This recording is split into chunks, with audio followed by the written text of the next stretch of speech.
Depuis 4 mois, une affaire de faux médicaments secoue le Bénin et ce mardi 13 mars 2018, le tribunal de première instance de Cotonou s'est prononcé et a donné son verdict. Que retenir désormais de cette nébuleuse? Que faire désormais pour assainir le milieu pharmaceutique béninois? Ces interrogations seront au cœur de votre émission Le Débat cette semaine. Bienvenue à vous sur Eusaïe TV, merci pour votre fidélité. Et pour échanger et discuter autour de ce dossier, je reçois des acteurs de ce secteur. Le premier, il est pharmacien d'officine, porte-parole de l'intersyndicale des pharmaciens du Bénin et spécialiste en réglementation pharmaceutique. Dr Louis Koukwemedji, bonjour à vous. Bonjour Madame Léa. Merci d'être venu. Il est accompagné dans ce studio d'un de ses collègues, également pharmacien d'officine et membre aussi de l'intersyndicale des pharmaciens, Dr Saïd Sabiboun. Merci d'être venu. Bonjour madame. Vous allez bien? Merci. Merci de m'avoir invité. C'est un plaisir. Et c'est un devoir également. Chers invités, le verdict est tombé. 4 ans de prison plus une amende de 20 millions de francs CFA pour chaque grossiste répartiteur. Et enfin 5 millions d'amende solidaire avec bien sûr la destruction des différents scellés. Que retenir du verdict, Dr Koukwemedji? Une fois encore, merci de nous avoir invités. Je salue vos téléspectateurs. Comme vous l'avez su dire, le verdict est tombé depuis le 13 mars. Et ce verdict condamne les directeurs des sociétés grossistes répartiteurs de médicaments à 4 ans de prison ferme, 20 millions d'amendes chacun et 100 millions d'amendes à payer solidairement.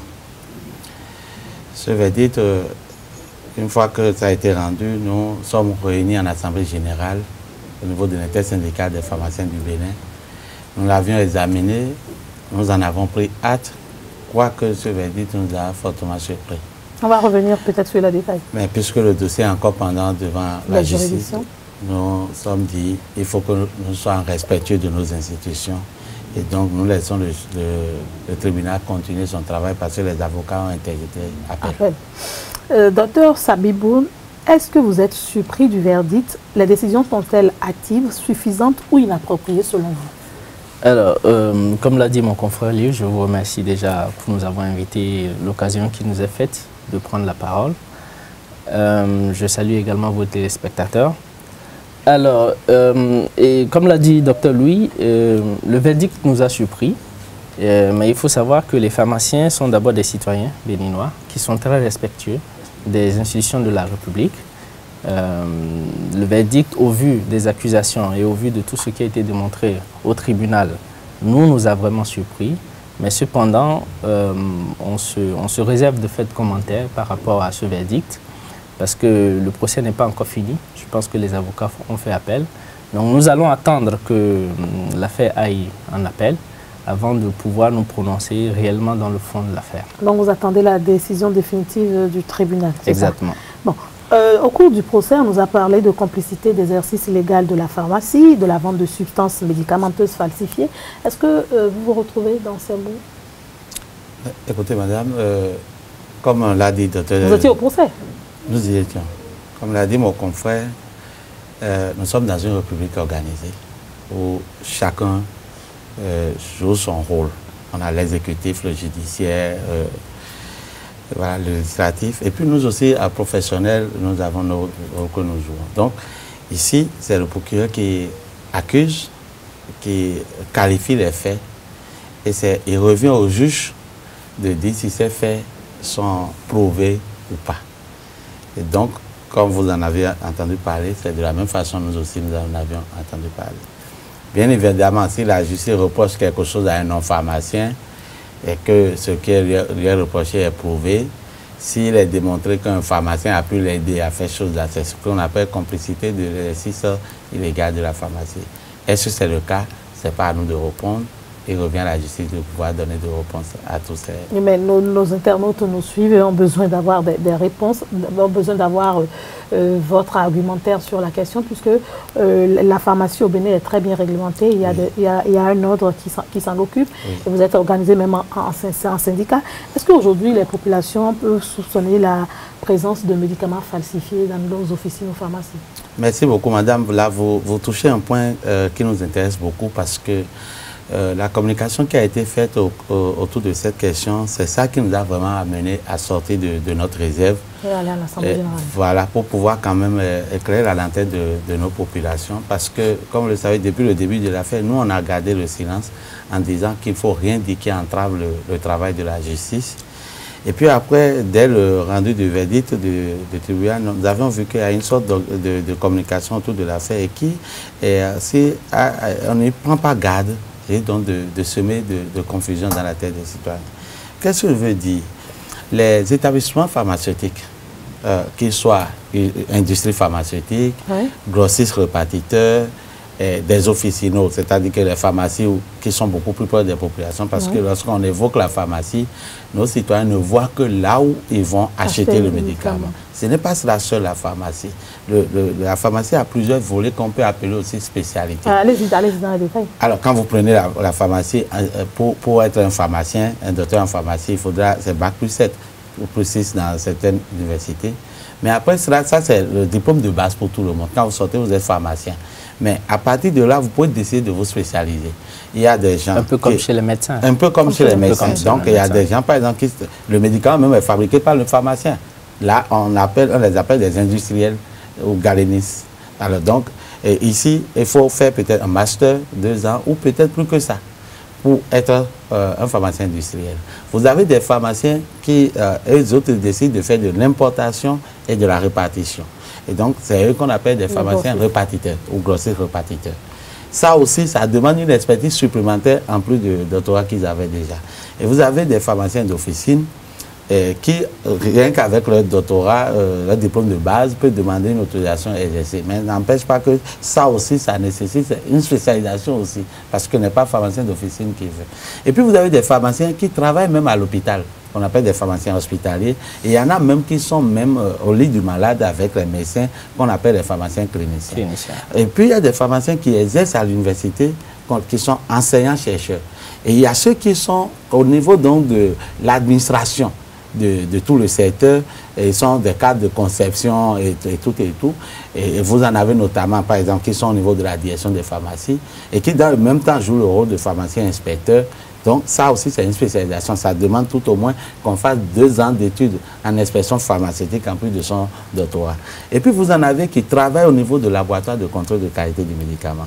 Parce que le médicament, quand quelqu'un l'a fabriqué, il faut quelqu'un d'autre pour pouvoir tester, certifier que ce qui a été préparé est bon. Donc, ce n'est pas celui qui fabrique le médicament qui dit que mon médicament est bon. Il faut quelqu'un d'autre pour le contrôler. Et ça, on appelle l'assurance qualité ou contrôle qualité. Il faut aussi de l'expertise dans ça.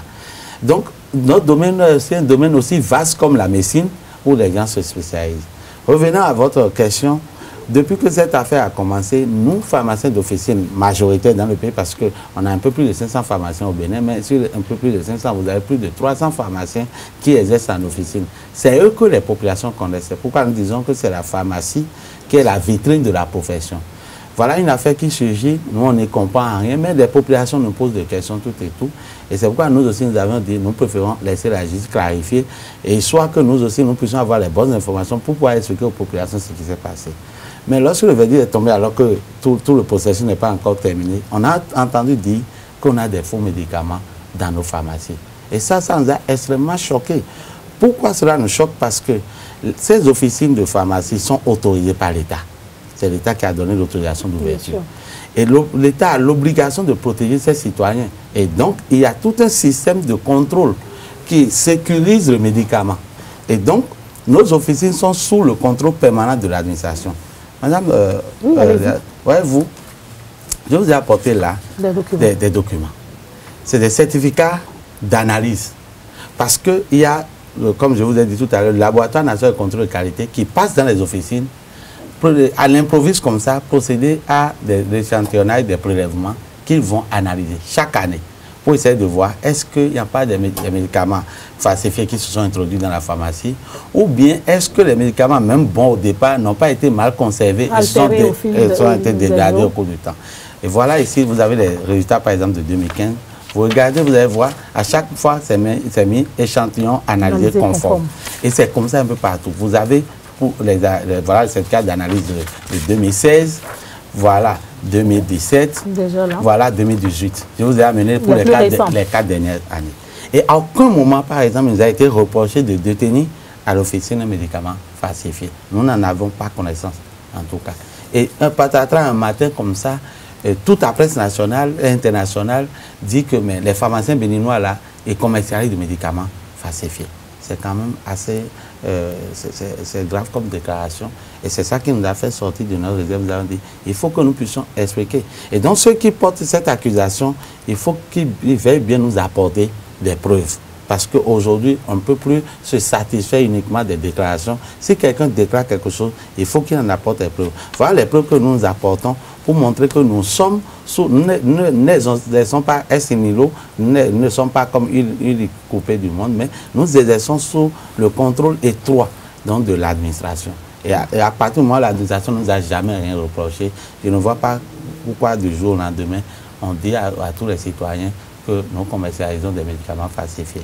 Voilà, c'est ce point que nous tenons à apporter d'éclairage. C'est très important d'apporter ces éclairages-là. Chers internautes, vous suivez votre émission Le Débat et on parle aujourd'hui de la question de la pharmacie au Bénin. Docteur Sabiboun, on a dit aux populations que les médicaments étaient falsifiés. Est-ce que ce n'est pas parce qu'à un moment donné, un particulier s'est intégré dans la chaîne et a même dit qu'il alimentait des officines? Alors, comme l'a dit lui, le circuit du médicament, d'abord la profession pharmaceutique, c'est l'une des professions les plus régulées au Bénin. Moi, j'ai ma pharmacie qui est ouverte depuis septembre 2016. Septembre 2016 à aujourd'hui, j'ai déjà reçu au moins 4 inspections du Laboratoire national de contrôle de qualité. C'est dire que nous sommes dans un système où un pharmacien ne peut pas faire n'importe quoi. Moi, par exemple, je ne peux pas commander une plaquette de paracétamol sans que la direction des pharmacies ou sans que le laboratoire national de contrôle de qualité ne soit au courant. Parce qu'il y a un système qui est là, il faut des autorisations, il y a un circuit d'approvisionnement bien défini. Alors qu'un particulier se lève et qu'il dise qu'il approvisionne certaines pharmacies ou certains grossistes, nous n'en savons rien, mais c'est à démontrer. Mais on a entendu dans votre rang des gens dire qu'effectivement, il y a des brebis galeuses dans la profession. Oui, mais les brebis galeuses, si vous voulez, il y en a dans toutes les professions. Nous ne sommes pas là pour répondre d'eux. Ceux qui disent qu'il y a des faux médicaments dans les pharmacies, ils sont responsables de ce qu'ils disent. En ce qui nous concerne, nous pensons que nous n'avons pas de faux médicaments dans nos pharmacies parce que l'État nous garantit un circuit d'approvisionnement, encore une fois, qui est garanti par l'autorité publique. Lorsque moi je vais acheter un médicament, je le commande chez un grossiste qui lui-même a l'obligation de déclarer l'entrée de ce médicament à la DPMED et il a l'obligation d'avoir une autorisation d'importation. Le médicament doit d'abord avoir une AMM. Il a l'obligation de le déclarer à la DPMED à travers une autorisation d'importation. La DPMED, si vous permettez, c'est la direction des pharmacies. La direction des pharmacies. Donc on a un circuit d'approvisionnement qui est bien tracé, qui est bien clair. Alors que quelqu'un se lève, qu'il dise qu'il approvisionne les pharmacies, nous ne pouvons pas répondre à cela, mais tout ce que nous savons, c'est que nos pharmacies sont sous le contrôle strict de l'État. Moi, ma pharmacie, comme je vous l'ai dit, elle n'a pas encore 2 ans, mais j'ai au moins 4 inspections déjà. J'ai les mêmes certificats que mon confrère lui. Donc, nous ne comprenons pas qu'aujourd'hui, qu'on nous dise que nous avons des médicaments falsifiés parce que ce n'est pas vrai. Encore une fois, les produits incriminés, parce que c'est du laboratoire, de ce laboratoire qu'il s'agit de Nuisesamex, ne représentent moins de 0,5% des médicaments que nous avons dans nos officines. Donc, ça prouve peut-être que tout n'est pas bon, tout n'est pas mauvais. Tout n'est pas mauvais. Il y a eu peut-être, je ne sais pas, je porte des gants en parlant, il y a eu peut-être quelque part une petite faille, mais on ne peut pas jeter l'eau du bain avec le bébé. Dans nos pharmacies, on a de bons médicaments. Vous nous rassurez? On vous rassure que dans les pharmacies béninoises, le métier de la pharmacie au Bénin est l'un des métiers les plus régulés, les plus contrôlés. On a de bons médicaments dans nos pharmacies. Donc, nous n'avons pas d'inquiétude à nous faire. Est-ce que, docteur Kouboué-Medji, à un moment donné, vous avez dit qu'il y a tout un contrôle qui se fait tout au long du circuit pharmaceutique au Bénin, mais est-ce qu'il n'y a pas une faille quelque part au moment peut-être de l'entrée de ces médicaments sur le territoire national, au moment du transport vers les officines, ou même au moment du transport vers les grossistes tout au long du circuit? Est-ce qu'à un moment donné, il n'y a pas une faille? Puisque quand on lit votre déclaration, vous dites que peut-être qu'il y a des failles, il y a des dysfonctionnements. Vous avez même parlé de l'ordre, non pas de l'ordre, de conseil de discipline qui ne fonctionne pas correctement. Merci beaucoup, madame. Vous touchez des points vraiment très importants. Ce que nous avons dit même dans notre déclaration, nous le pensons vraiment, mais ça ne vient même pas seulement de nous. Parce que le procureur, lors de la fin des débats à l'audience, ça fait partie d'un des points de ces réquisitoires. La défaillance du système de contrôle de l'État. Et quand nous le disons, nous voulons clarifier que nous ne le faisons pas porter aux autorités actuelles. Toute la responsabilité. Parce que certains s'en offusquent, et ceux ne sont pas en train de... Non, pas du tout. C'est des défaillances qui datent depuis des années. On dit que le linge sale se lave en famille. Mais il faut bien que nous expliquions les choses pour que les autorités puissent comprendre de quoi il s'agit. Nous leur vendons un peu comme, en toute humilité d'ailleurs, de l'expertise parce que quand on est décideur, on n'est pas forcément spécialiste de chaque domaine. Bien sûr. La loi dit que pour protéger les citoyens, il faut que le médicament soit sécurisé. Son sécu soit sécurisé. Et c'est pourquoi d'ailleurs le législateur a décidé de confier tout ce qui tourne autour du médicament aux pharmaciens. C'est cela le monopole. Pour être sûr. Parce qu'on a dit, celui à qui il faut confier ce travail, il faut qu'il soit formé pour cela, donc qualifié, donc diplôme de pharmacien. Mais deuxième chose, il faut que lui-même soit quelqu'un sur qui on a de regard, qu'il soit tracé lui aussi.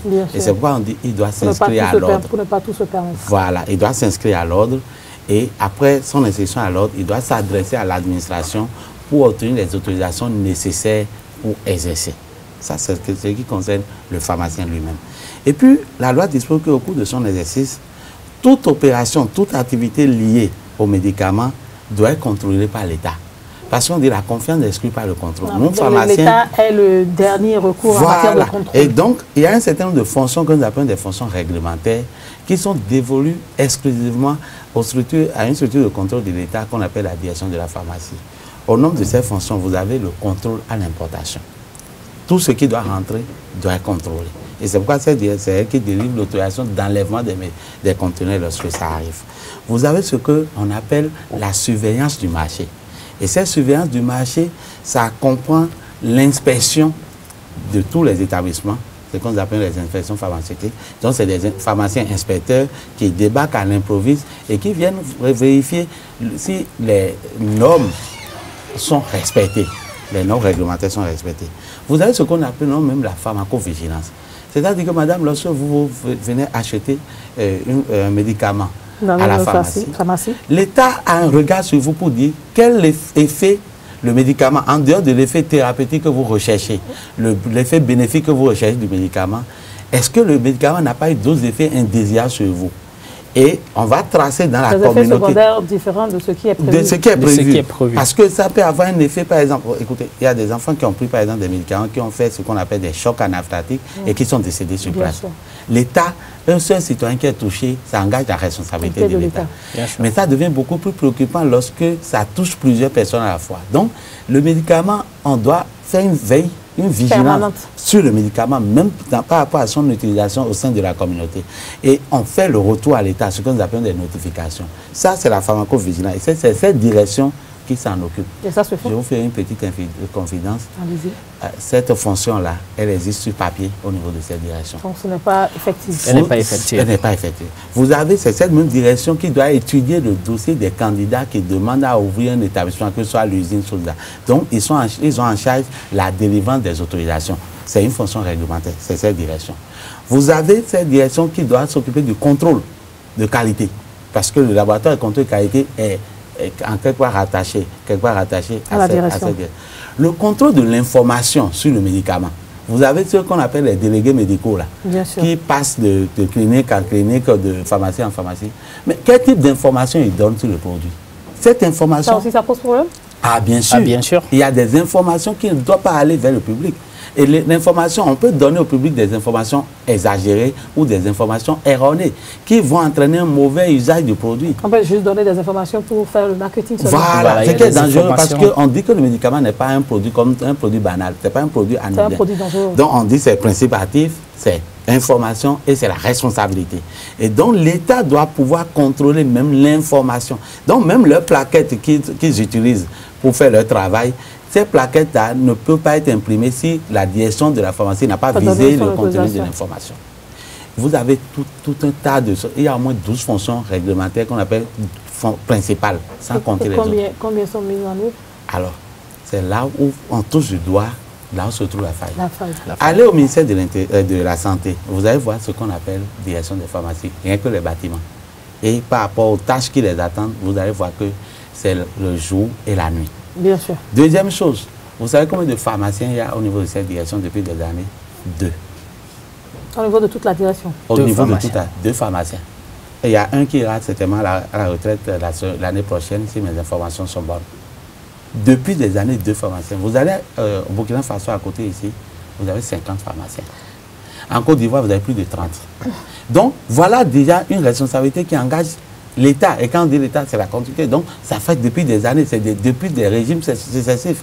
Donc, le régime actuel vient hériter d'un loup passif. Vous avez les moyens même pour travailler. Imaginez, on vous dit, la loi dit, il faut visiter chaque établissement pharmaceutique au moins 2 fois à l'an pour s'assurer que tout se passe bien. Pour mettre, parce qu'on dit que c'est la peur du gendarme qui est le commencement de la sagesse.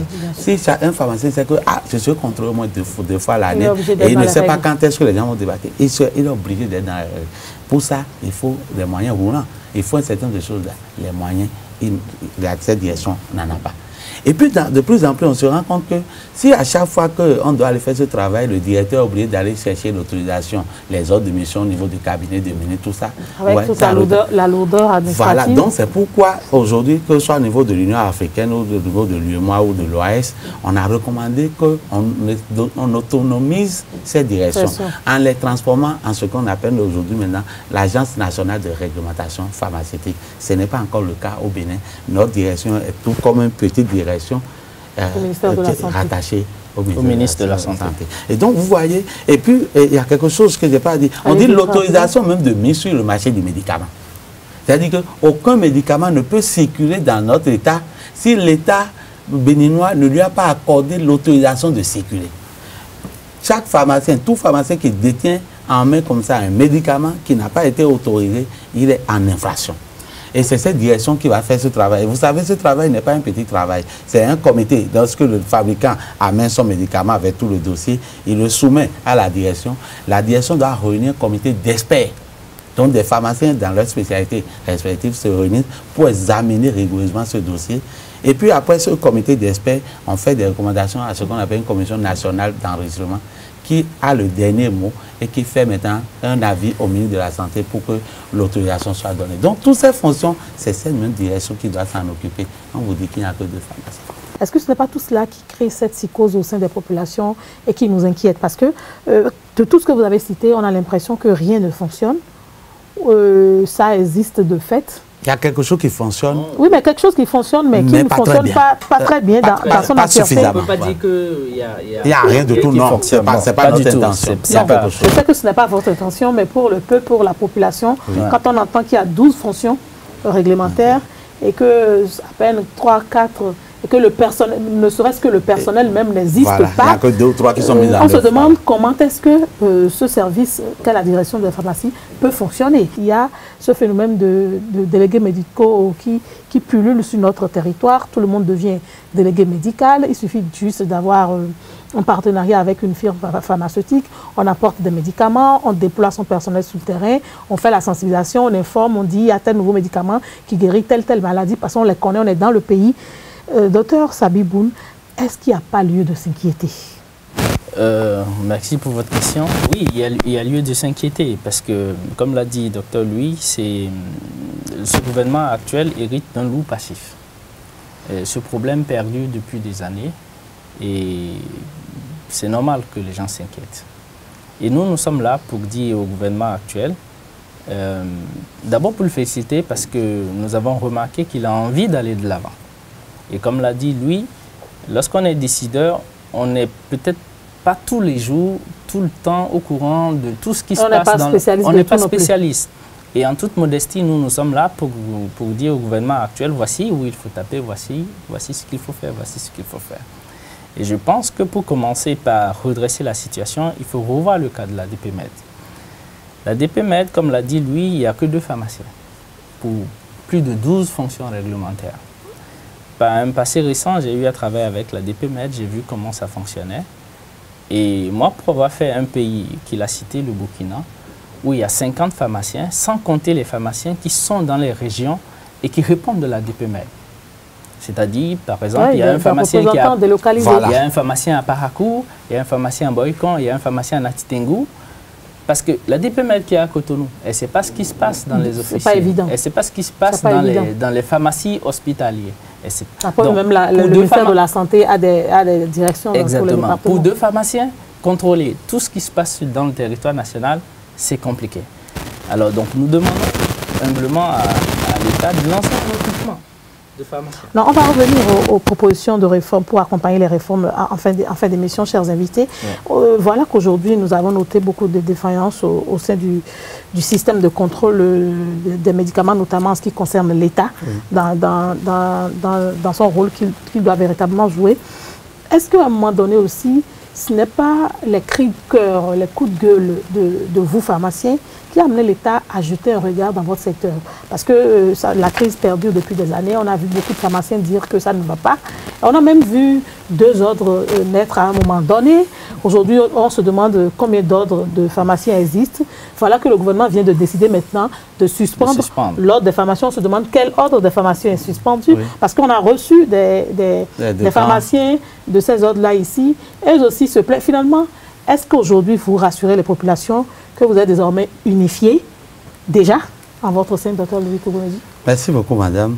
Je vais profiter de votre question pour pouvoir essayer de repréciser un certain nombre de choses. Repréciser. La loi a disposé que nul ne peut exercer la profession de pharmacien au Bénin s'il n'est pas diplômé, qui n'a pas le diplôme de pharmacien. Oui. Mais il ne suffit pas d'avoir un diplôme de pharmacien de venir dire j'exerce. La première des choses à faire, c'est d'aller s'inscrire à l'ordre. C'est ça que nous appelons la porte d'entrée. C'est un peu comme vous êtes un avocat, il faut que le barreau vous reconnaisse. La porte d'entrée dans la profession. Et à cet ordre, il lui a confié un certain nombre de missions, donc assurer le contrôle d'entrée dans la profession, et assurer la défense de l'honneur de l'éthique, donc veiller sur des professionnels de sorte que chacun puisse faire son travail, jouer son rôle, mais conformément à l'éthique. Et cet ordre peut aussi représenter la profession. C'est ça qui fait que même quand il y a un certain nombre d'affaires, cet ordre est partie civile au tribunal.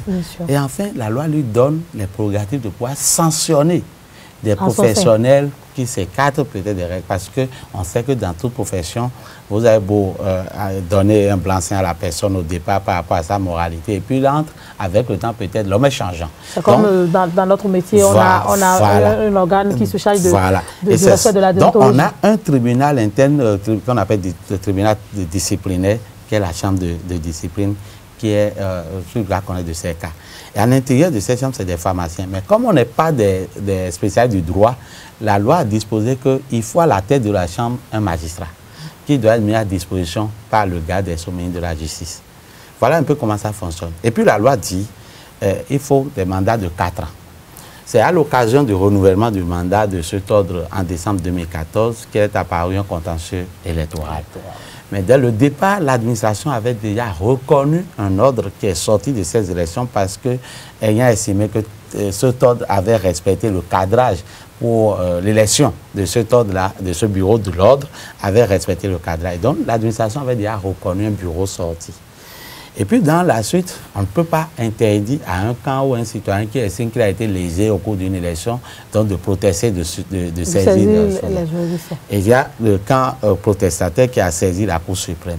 Et je dois dire qu'à ce niveau aussi, la Cour suprême a rendu des décisions qui confortaient l'administration dans le choix du départ.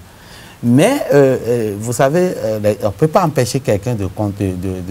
Est-ce qu'on doit avoir 2 ordres de pharmaciens? À ce niveau, nous devons faire mea culpa. Parce que nous, pharmaciens, ne sommes pas dans une république à part. Nous ne sommes pas au-dessus de la loi. Et dans cette crise, tout le monde a appelé à la sagesse. Asseyez-vous, discutez. Donc, il faut un ordre unique. Il faut un ordre unique. Dans tous les pays, la loi dit l'ordre est unique. Ouais, c'est cela qu'on n'a pas su faire. Vous comptez régler ce problème quoi? Ah ben, on n'a plus le choix maintenant. Le gouvernement parce que suspendu. Le gouvernement a suspendu. À ce point, je voudrais dire que le gouvernement est dans son rôle. Parce que selon l'article 8 de notre Constitution, c'est au gouvernement et notamment son chef qui revient d'assurer l'accès à la santé de chaque citoyen. Donc, c'est ce gouvernement qui est chargé d'organiser le système de santé en général. Donc vous ne voyez pas une incursion? Et le secteur pharmaceutique, non, nous ne voyons pas du tout une incursion. Parce qu'un État sérieux ne peut croiser les bras et voir des professionnels qui doivent s'occuper de la santé. Quand vous a laissé beaucoup d'années pour régler le problème. Voilà, on n'a pas pu. Sauf que ce que nous disons, c'est dire, au moment où la décision est intervenue, risque de semer de confusion dans la tête des populations. Parce que la décision serait intervenue peut-être un mois ou bien même un an, 6 mois un peu plus tôt. Nous n'en trouvons rien du tout à dire.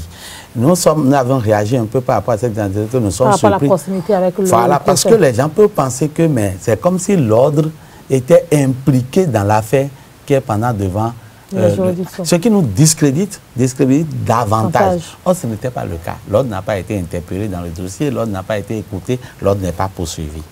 Quand bien même que le gouvernement développe un argument qui est très pertinent et fondé, si la chambre de discipline fonctionnait normalement, peut-être on aurait dû, sur la base d'un certain nombre d'informations, interpeller déjà certains pharmaciens au niveau de cette chambre, essayer de voir clair dedans, avant que peut-être un phénomène mineur dès le départ ne prenne des ampleurs. Ça n'a pas été le cas. La chambre de discipline n'a jamais... la chambre n'a jamais fonctionné? La chambre n'a jamais fonctionné par manque de magistrats.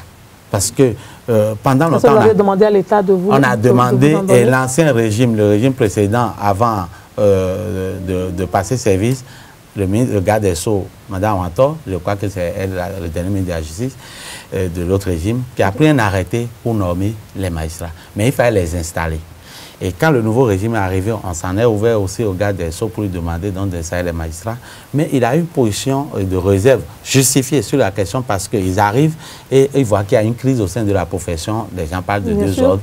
À quel ordre il fallait affecter le magistrat? Sauf que si on devait rester dans la logique que l'administration fonctionnait déjà avec un ordre qui était déjà dans les commissions, on trouve qu'on ne pouvait peut-être pas mesurer des choses à affecter les magistrats. À ce stade, ça n'a pas été le cas. Et c'est pourquoi nous disons que, bon, en toute chose, nous, pharmaciens, nous reconnaissons nos responsabilités pour n'avoir pas su gérer nos problèmes à l'interne.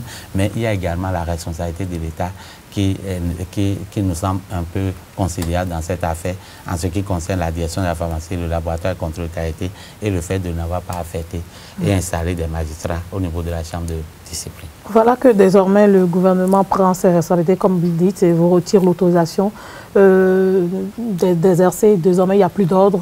On dit qu'on doit attendre 6 mois. 6 mois pour régler les problèmes, réformer le cadre réglementaire, le cadre législatif. Est-ce que cela vous retient dans vos activités? Non, du tout pas. Cela ne nous retient pas. Les pharmacies continuent à fonctionner. Et qui s'occupera? C'est l'État personnellement qui va veiller sur le contrôle? Les grossistes fonctionnent bien. Nous n'en savons rien. Mais ce que nous disons, c'est que... Vous n'avez pas cherché à comprendre? Ce que nous disons, c'est que l'ordre suspendu, nos confrères qui rentrent ou qui sont diplômés, qui veulent exercer, ils vont s'inscrire où? Ça, vous avez cette inquiétude-là? On a cette inquiétude. Il faudrait qu'on puisse avoir cette réponse. Il faudrait que le gouvernement qui a suspendu l'ordre nous explique le processus d'inscription à l'ordre prochainement. Comment cela va se passer? Parce que, comme l'a dit notre confrère, lui, il ne suffit pas d'être pharmacien pour pouvoir exercer, il faut être inscrit à l'ordre. Et l'ordre est l'entrée, la porte d'entrée de la profession. Si la porte d'entrée, elle est suspendue ou elle est fermée, les nouveaux arrivants, les nouveaux diplômés, entre aujourd'hui et les 6 prochains mois, que feront-ils ou comment exerceront-ils leur métier? Alors, donc, voilà autant de questions que nous posons. Nous pensons que peut-être d'ici les prochains jours, le gouvernement nous donnera des réponses. Oui, en attendant que le gouvernement vous donne des réponses, chers invités, on vous a vu vous battre aujourd'hui, il n'y a pas longtemps, dans ce pays pour dire que le gouvernement puisse vous permettre de vous installer sur le territoire national pour être plus proche des populations, pour pouvoir leur permettre d'avoir accès aux médicaments. Ce qui a fait que véritablement aujourd'hui, quelles que soient les contrées de notre pays, vous avez au moins la chance de n'avoir pas loin de chez vous une officine de pharmacie pour pouvoir avoir accès aux médicaments. Et grâce à l'opération Pangea 9, aussi, nous n'avons plus de médicaments comme ça dans la rue. Est-ce que nous avons toujours cette opportunité ou cette protection-là de toujours nous rendre dans les pharmacies sans aucun problème? Parce qu'il y a également cette question du coût des médicaments qui retient les populations. Est-ce que vous en avez parlé dans vos syndicats pour revoir les coûts, pour rendre cela plus accessible? Parce que c'est également ça, la lutte contre les faux médicaments ou tout ce que vous voulez. Madame, je suis très à l'aise sur cette question, d'autant plus qu'en tant que syndicat, depuis des années, je suis membre de la commission tarifaire des médicaments. Et je peux vous assurer, pas que nous nous battons au quotidien pour que le coût des médicaments diminue, avec l'État, parce que c'est de la prérogative. On a dit même que par rapport à la sous-région, il y a certains médicaments qui sont moins chers. Ah voilà, le Bénin, dans la sous-région, nous le disons, nous sommes très à l'aise d'atteindre parce que nous disposons des éléments d'appréciation. Le Bénin fait partie, et le Bénin a envié sur cette question. J'étais au Burkina il y a moins de 2 mois et nous échangeons sur cette question dans une commission au Burkina. Et ils ont trouvé l'exemple du Bénin comme étant le modèle qu'ils sont venus même copier parce qu'ils avaient déjà les tests sur... Le gouvernement béninois est très regardant sur le prix du médicament.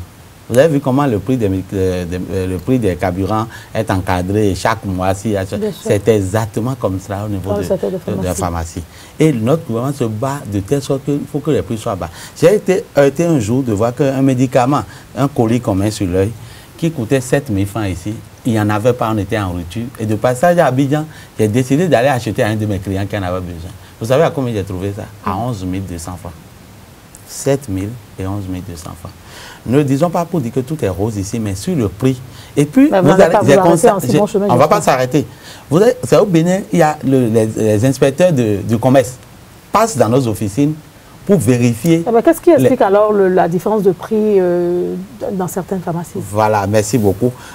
Normalement, il ne doit pas avoir de différence de prix. Le prix est le même partout. Mais vous pouvez avoir des différences de 5 ou 10 francs. Ça, c'est lié au logiciel de traitement. Bon, parce quand c'est 5 ou 10 francs, la population se peut quand c'est 15 francs. Parce que souvent, le prix, on va vous dire, le produit, c'est à 13 francs. À 13 francs, un ordinateur, un logiciel va l'arrondir à 15 francs, alors que quelqu'un d'autre est en train de l'arrondir à 10 francs. Il y a des différences qui sont un peu énormes. Voilà, pendant que quelqu'un est en train d'accepter paie 3 francs, l'autre est en train de faire des péréquations en quelque sorte. Et c'est ça qui donne les différences de 5 ou 10 francs. Ça, hein. Mais parfois, il arrive qu'on a des différences de 1000 francs, 2000. Alors, le problème, parfois, c'est des dysfonctionnements, parfois au sein de l'administration. Parce que voilà une commission tarifaire qui se réunit chaque 3 ou 6 mois et puis qui décide de baisser les prix d'un produit, par exemple, ou bien de les élever. Et donc, cette commission a travaillé, on a actualisé les prix. Et quand on a actualisé, ouais, le système d'information n'est pas amélioré. Il y a aussi un problème de diffusion. Voilà. Pendant que le pharmacien qui est à Cotonou a déjà l'information aujourd'hui que tel médicament a changé de prix et a remis le nouveau prix, celui qui est à Cotonou peut-être n'a pas encore l'information. Il y a beaucoup de travail à faire à votre niveau. Ah, voilà, donc il y a un travail, sérieux travail. Il faut reconnaître que l'information ne circule pas très bien entre l'administration et les pharmaciens. Et au sein des pharmaciens même, maintenant des pharmaciens à leur sein, maintenant on travaille parce qu'il y a les réseaux WhatsApp, maintenant tout au moins, lorsque l'information apparaît, on publie sur notre, tout le monde est informé, plus personne ne peut. Mais cette circulation d'informations pose problème. Et c'est ça qui... Mais il y a un dernier phénomène, parfois le médicament peut ne plus être au Bénin parce que totalement en rupture. Et puis il y a des citoyens qui s'en ouvrent à leur pharmacien pour dire j'ai besoin en urgence de ce produit.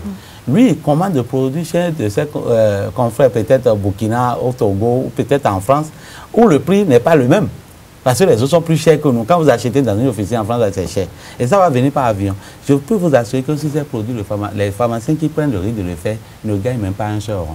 Moi, il m'est arrivé qu'un produit m'est arrivé de la France à 12 000. De sauver la vie. Voilà. Donc, et c'est pourquoi nous voulons que, parfois, quand certaines informations circulent, nous sommes dérangés. Parce que le pharmacien, l'effort que nous faisons au quotidien... Continue de faire des efforts. Les gens ne semblent pas voir cet effort que nous fournissons. On nous voit un peu comme quelqu'un à qui on est venu remettre de l'argent. On n'est pas obligé de comprendre vos souffrances. Hein. Bon, on l'accepte. On l'accepte. Nous avons prêté serment pour ça. Voilà. Nous sommes des agents de santé publique et nous faisons la promesse de compter. Donc, je voudrais finir pour dire aux populations d'avoir confiance. L'État les regarde sur nous. Et les pharmaciens béninois sont les mieux formés. Je vous assure tout. Il est arrivé à ce ordre de refuser d'inscrire. Non, vous savez, le Béninois parfois exagérément rigoureux. Vous avez vu même les bruits de bottes qu'il y a chez nous. C'est nous-mêmes là qui avons créé ces problèmes-là parfois. Telle société ne doit pas s'installer parce qu'on dit non. On va en arriver tout de suite là. Docteur Sabiboun, oui.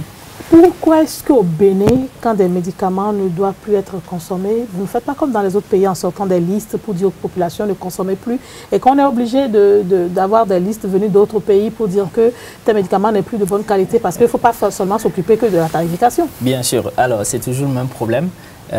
Lorsqu'un médicament... Attendez-vous avec le ministère pour sortir des listes de temps en temps pour qu'on sache ce qui existe, ce qui n'existe pas, ce qu'on ne doit plus consommer. Alors ça, ce sont les fonctions régaliennes de la DPMED et la direction, direction des pharmacies. Et comme l'a expliqué, lui, il existe ce qu'on appelle la pharmacovigilance. Lorsqu'un médicament est mis sur le marché, il y a un contrôle qui est fait derrière à travers des notifications. C'est-à-dire, lorsque moi, j'administre un médicament à un patient qui revient me dit j'ai tel problème, je le notifie au ministère de la Santé. Ça veut dire que les populations également doivent jouer un rôle? Bien sûr. Bien sûr. Lorsque vous achetez du paracétamol et que vous ressentez des effets indésirables, c'est-à-dire des effets non prévus, des effets qui ne sont pas prévus dans le RCP, c'est le résumé des caractéristiques du produit, vous le notifiez à votre pharmacien qui le notifie au ministère de la Santé. Et c'est l'ensemble de toutes ces notifications qui pourront permettre à l'autorité de dire ce médicament, nous le retirons du marché parce que nous avons eu tel effet, tel effet. Et croyez-moi, toutes ces notifications, si le système fonctionne bien, partent au niveau international. Et c'est l'ensemble de ces notifications qui vont permettre à l'autorité d'écrire une note et de dire... Parce qu'il n'y a pas longtemps, il y a eu un lait qui avait des problèmes, ça a dû partir de l'extérieur avant qu'on ait l'information ici. Le laboratoire Lactalis. Voilà. Bon, donc c'est l'ensemble de ces notifications qui permettent à l'autorité de rédiger une autre et de la diffuser au niveau des pharmacies et au niveau des formations sanitaires pour dire ce produit, il a entraîné ceci, cela. Nous vous demandons de le retirer de vos réunions et de ne plus l'administrer. Donc vous convenez avec moi que c'est une chaîne. Et lorsque, à un moment donné, un maillon ne fonctionne pas bien, si par exemple vous prenez du paracétamol ou n'importe quel produit et vous ressentez un effet indésirable non prévu et que vous ne le dites pas, l'information ne peut pas passer. L'information ne remontera pas au ministère de la Santé. Et donc, si au cours de la chaîne, il y a un maillon qui ne fonctionne pas, vous convenez avec moi que le pharmacien que je suis à l'officine ne pourra pas savoir si vous avez un effet indésirable qui n'est pas notifié dans le RCP. Voilà. Le RCP, c'est le résumé des caractéristiques du produit. Voilà. Aujourd'hui au Bénin, après ce procès, chers invités, quelles sont les firmes pharmaceutiques en qui on peut faire confiance, qui ne sont pas incriminées? Ok. Avant de répondre à votre question, vous avez abordé un aspect que tout le monde ne voit pas. Quelle est la responsabilité des citoyens même par rapport aux médicaments? Bien sûr. Vous voyez par exemple la gestion des déchets pharmaceutiques. Qu'est-ce que vous appelez les déchets pharmaceutiques? Les médicaments non utilisés, utilisés à moitié, le reste. Madame, comment vous gérez ces médicaments, ces déchets à la maison? Non, nous on a souvent la chance, on jette ça à la poubelle. Hein, parce qu'on nous dit souvent que passer une période, un médicament n'est plus utilisable. Voilà, mais ça ne devrait pas être jeté à la poubelle. Comment on devrait faire? Vous le ramenez au pharmacien. Ouais. Non, attendez. Non, quand j'utilise un médicament et que le délai de prescription est passé et que j'ai fini de l'utiliser comme l'a recommandé le médecin, je le ramène au pharmacien. C'est des déchets très dangereux qui doivent être gérés selon une procédure éditée par la loi. Pourquoi vous n'informez pas? Pourquoi vous ne faites pas de publicité autour de ça? Ça aussi, c'est une fonction régalienne de l'État. Mais attirer l'attention de l'État sur ça. Pour dire que, on a des fonctions même parce que les fonctions aussi hiérarchisées. On a des fonctions... Vous reconnaissez que l'État ne peut pas être partout à la fois, donc accompagné. Non, c'est pourquoi nous donnons ces informations. Donc désormais, il faut ramener ça. Ah, normalement, les non-utilisés doivent rapporter. Ça veut dire que c'est un peu comme les sérums et autres qu'on utilise à l'hôpital et c'est seulement les médecins qui détruisent, c'est ça? Voilà. Parce que le circuit, le produit est arrivé par un circuit. Il doit repartir par le même circuit. Nous, par exemple, quand on a dit retirer les produits du laboratoire, nous, on a pris les produits chez qui? On a pris les produits chez nos grossistes. Nous les retournons à nos grossistes. Nos grossistes doivent faire le point à l'administration, ainsi de suite, jusqu'à la destruction de ces produits parce qu'on ne détruit pas les médicaments. C'est ce qui s'est passé avec les produits scellés. Voilà. Si vous avez, par exemple, ces produits-là, quelqu'un a ces produits-là à la maison maintenant, il en fait quoi? Il va les garder chez lui. Il y en a qui gardent ça à la maison, il faut les retourner. Et qui reprennent ça quand il y a un autre mal, une autre fois. Il y a aussi ça. Ouais, pour dire que c'est dangereux, c'est ça? Oui, donc pour dire que les citoyens aussi ont un rôle à jouer. Je comprends qu'ils n'ont pas l'information. Voilà. Parce que, il a parlé de la notification. Mais il y a des gens qui viennent prendre des produits et qui est arrivé à la maison des effets non attendus, spectaculaires. En fait, on ne lit même pas la médecine. Mais ils ne reviennent même pas voir le pharmacien pour dire mais j'ai telle chose. Donc, le pharmacien n'a aucune information. Le médecin qui apprécie le produit n'a aucune information. Et puis après, c'est mal interprété. Après, on dit ah, si c'est pas parce que le produit est falsifié ou c'est faux que j'ai eu tel médecin n'est pas bon. Ou bien le médecin n'est pas bon. Ouais. Donc, tout le système mérite d'être revu. Et c'est à ce niveau-là que nous, on est totalement en phase avec ceux qui disent qu'il faut faire des réformes. Parlant des questions, les films pharmaceutiques, nous, on n'a aucun droit de dire, voilà les films auxquels il faut faire quoi. À partir du moment, l'État, ceux qui sont incriminés, à partir du moment, tous les films à qui l'État a donné l'autorisation de mise sur le marché de leurs produits sont considérés jusqu'à la date où l'État décide de les suspendre, chose-là comme étant des laboratoires civils. Voilà. Nous, on n'a pas d'objection d'avis à émettre. C'est à l'État de dire, à un moment donné, je ne fais plus confiance à tel laboratoire et je retire ces produits. Si ce n'est pas fait, tous ces laboratoires sont dignes de confiance. Voilà. Et aujourd'hui, parlant des réformes, quelles sont vos propositions pour accompagner le gouvernement? Alors, je pense que tout au long du débat, on a déjà eu en filigrane l'ensemble des réformes qu'il faut mener. La principale réforme, déjà, c'est de transformer notre direction des pharmacies en agence et de pouvoir la rendre autonome. Autonome parce que il y a certaines décisions qui sont difficiles à assumer politiquement, entre griffes, qui doivent être prises par des techniciens qui sont au niveau du laboratoire national et transformer en agence comme le préconise l'UEMOA et y recruter des techniciens, des pharmaciens pour assumer les fonctions régaliennes qui sont celles de la DPMED. Les fonctions régaliennes, on les a déjà rappelées. On a la pharmacovigilance, on a l'inspection de l'établissement pharmaceutique. Et il faut beaucoup plus communiquer aujourd'hui. Il faut beaucoup plus communiquer, il faut donner l'information aux populations. Et voilà. Donc, pour nous, la principale réforme, elle est de ce côté-là. Ensuite, est-ce qu'il ne faut pas vous associer aux réformes? Bien sûr, nous sommes tous disponibles à être associés aux réformes. D'ailleurs, nous invitons... Vous avez lu les propositions du gouvernement? Je ne les ai pas eues. Si vous les avez, vous allez me les donner. D'accord. Docteur Louis Kougoumeji, parlant toujours des réformes, qu'est-ce que vous voulez aujourd'hui? Qu'est-ce que vous attendez aujourd'hui de l'État? Il y a beaucoup de choses à faire. Ça aide à énumérer certains noms, mais nous n'irons pas plus loin parce que pour tout le respect que nous avons pour nos autorités, nous ne trouvons pas que ce soit sur un plateau de télévision que nous puissions leur dire ce qu'il y a à faire. C'est pourquoi nous leur demandons de pouvoir nous associer. Nous avons vraiment de l'expertise. Il ne faut pas que les gens réformes sans les acteurs du secteur. Voilà, qu'on nous associe parce qu'il y a un certain nombre de fondamentaux. Le secteur, quoi qu'on dise, on veut faire des réformes, mais il y a un certain nombre de fondamentaux qui restent immuables et qui font l'essence même de la profession auquel on ne peut pas toucher. Et puis il y a des choses qu'on peut toucher, les revoir. Et c'est nous qui connaissons le contexte. Et je voudrais inviter et exhorter le gouvernement à ne pas tomber dans le piège de la consultance. Parce que parfois, on va consulter des gens qui se disent experts, tout et tout, mais qui ne sont pas dans le contexte. Dans la réalité du pays. Ils ne maîtrisent pas le contexte. Et donc, ça va être des trucs importés d'ailleurs, convertis. Et puis, à l'exercice, à la mise en œuvre, on se rend compte que ça ne peut pas marcher. Donc, il faut qu'on nous associe. Nous sommes disposés. Nous leur disons vraiment bravo pour ce qui est en train d'être fait. Déjà, l'engagement, la volonté, qui compte en toutes choses. Mais il faut qu'on nous associe. Il ne faut pas qu'on ait peur. Il ne faut pas qu'on se base sur tout ce qui a été dit sur les pharmaciens et considérer que tous les pharmaciens, ils ne sont bons à rien. Il faut les jeter à la poubelle. C'est votre message pour rassurer les populations? Population, je voudrais dire que le meilleur médicament, le médicament de qualité sécurisé, où on peut situer de responsabilité en cas de caisse, parce qu'aujourd'hui, on a des pharmaciens à qui on reporte des choses, tout ça. Si c'est pris ailleurs, dans la rue, on demande de compte à qui. Donc le meilleur médicament de qualité moins pour sécuriser dans les mains de professionnels, c'est encore à la pharmacie qu'il faut aller chercher. Votre mot de fin, docteur Sabiboun? Alors, mon mot de fin, c'est de rassurer les populations et de leur dire qu'en pharmacie, on a le médicament, le bon médicament, on a la bonne information et on a la responsabilité du pharmacien qui assure lorsqu'il y a un problème. Mesdames et messieurs, c'est la fin de votre émission Le Débat. Le médicament est vital, mais il est encore plus sûr quand il se retrouve dans les pharmacies et officines. Vous pouvez faire confiance aux pharmaciens béninois. Ils feront de leur mieux pour assurer votre meilleure santé. Et donc, faites-leur confiance. Et le gouvernement doit accompagner et impliquer véritablement les acteurs du secteur pour de nombreuses ou de multiples réformes dans ce secteur-là. Pourquoi pas pour le bien-être des populations béninoises. Et donc, la crise dans le secteur de la pharmacie existe et est bel et bien là, mais on peut trouver des solutions et c'est ensemble que les responsabilités seront partagées, c'est ensemble qu'on y arrivera. Mesdames et messieurs, merci d'avoir suivi votre émission Le Débat. D'ici là, prenez soin de vous.